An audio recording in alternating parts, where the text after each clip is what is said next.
ইস, nice বাসর। God,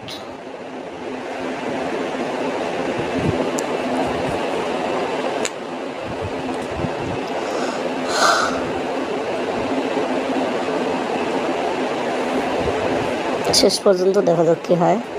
আমার মনে হয় যেহেতু অ্যাটাক করছে ছাড়বে না, ধরবে।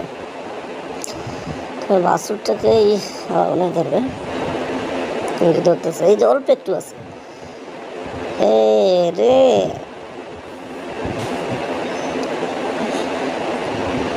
ও মাই গড, ও মাই গড, ওটাকেও ধরছে নাকি? রাইট সাইডেরটাকেও ধরছে, এখানেও ধরলো। কত ভয়ঙ্কর এরা হতে পারে, আল্লাহ।